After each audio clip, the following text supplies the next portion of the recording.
আমরা এখন আছি মুর্শিদাবাদের কাঠগোলা বাগানে। হাজারদুয়ারি থেকে মাত্র 4 কিমি উত্তরে এই কাঠগোলা বাগান বাড়ি অবস্থিত। 1780 খ্রিস্টাব্দে লক্ষ্মীপদ সিং দুগর এই কাঠগোলা বাগান বাড়িটি নির্মাণ করেছিল। তারা ছিল 4 ভাই, লক্ষ্মীপদ, মাহিপদ, জগপদ ও ধনপদ। তাদের প্রধান ব্যবসা ছিল কাঠের ব্যবসা ও কাঠগোলাপের ব্যবসা। এর থেকেই এর নাম কাঠগোলা বাগান বাড়ি হয়েছে। অনেকে বলে এখানে কাঠের গোলা ছিল, এর থেকেই এর নাম কাঠগোলা বাগান বাড়ি হয়েছে। এই যে গাছগুলি দেখতে পাচ্ছেন, এগুলো হলো দেবদারু গাছ। এই বাগানটি নবাবী আমলে তৈরি হয়েছিল, কিন্তু নবাবরা তৈরি করেন, কিন্তু নবাবদের অবাধ চলাচল ছিল এই বাগানে। এখানে কি কি আছে তা লেখা আছে। এই আমরা কি দেখব এখন, এই যে মূর্তিগুলো দেখতে পাচ্ছেন, 4 ভাইয়ের মূর্তি এই বাগানে স্থাপিত রয়েছে। চলুন আমরা দেখি কেন এত রহস্যমণ্ডিত এই বাগান বাড়ি। ঢুকেই বাদিকে পড়বে সুড়ঙ্গ পথ। এই যে সুড়ঙ্গ পথটি দেখতে পাচ্ছেন, এই সুড়ঙ্গ পথ দিয়েই দুগ বাহাদুররা জগৎ শেঠের বাড়ি পর্যন্ত যেত। এটা এই সুড়ঙ্গ পথের পাশেই রয়েছে মাইকেল অ্যাঞ্জেলোর মূর্তি, যেটা আপনারা এই যে এখন দেখতে পাচ্ছেন। আর এই যে সুড়ঙ্গ পথটি দেখলেন, এই সুড়ঙ্গ পথ কিন্তু এখন ভাগীরথী নদীর সঙ্গে যুক্ত রয়েছে। এই সুড়ঙ্গ পথ বিশেষ কারণে বানানো হয়েছিল।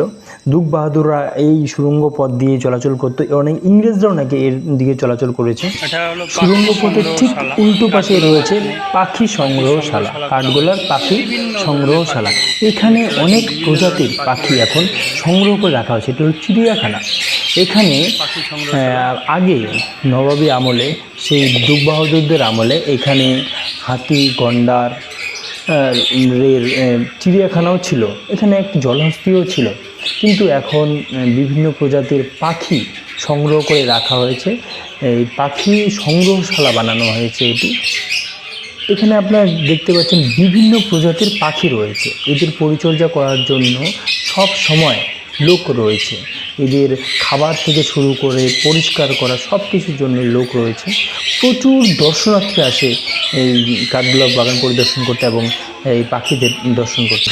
আপনারা দেশ বিদেশ থেকে আগত বিভিন্ন প্রজাতির পাখিকে দর্শন করুন।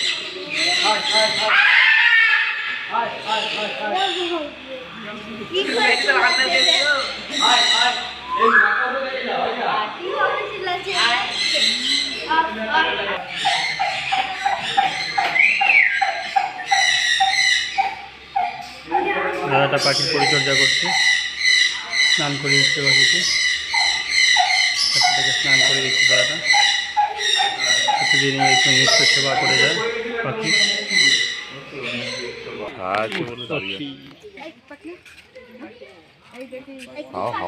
সেই উট পাখি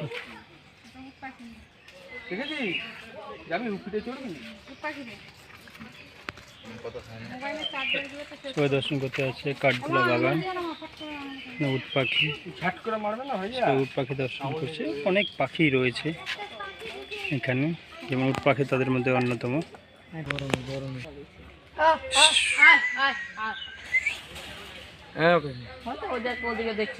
উট পাখি সংরক্ষণ এলাকা, এখানে উট পাখি সংরক্ষণ করে রাখা হয়েছে। পাখাগুলো ভেঙে যাওয়াতে এখানে গেঁথে রেখেছে। এর লেজের একটা পাখাই অবশিষ্ট আছে, বাকিগুলো এখানে গেঁথে রেখেছে।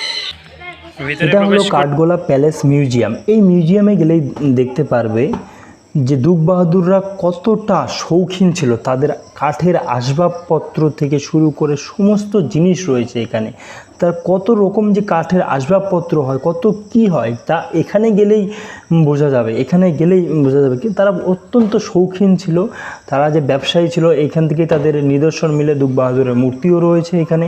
এই প্যালেসের উল্টো পাশেই রয়েছে একটি পুকুর বা জলাশয়। সেখানে 4 ভাইয়ের 4 স্ত্রী এখানে স্নান করত। এই পুকুরেই নাকি ছিল 1.5 মণ ওজনের হিরেমতি নামে 2টি মাছ। তাদের মৃত্যুর পরে এখানে সমাধি দেওয়া হয়েছে। এটা হলো বাগানবাড়ির নাচমহল। এখানে হীরাবাই সহ বিভিন্ন নর্তকীরা নৃত্য করে নবাবদের মনোরঞ্জন করেছেন। সুন্দর সুন্দর এখানে ফুলের বাগান রয়েছে, সুন্দর সুন্দর ফুলের বাগান করেছে। যে চলুন আমরা ভিতরে প্রবেশ করে দেখি।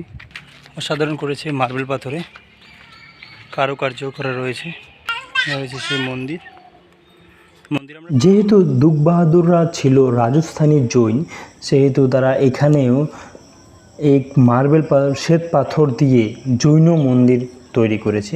এটা একটা ইতিহাসের দুর্লভ স্থান। এখানে আসলে আপনারা দেখতে পারবেন যে মার্বেল পাথর এর কারুকার্য করে সুন্দর সুন্দর মূর্তি বানিয়ে রেখেছে, যা ইতিহাসে অত্যন্তই দুর্লভ।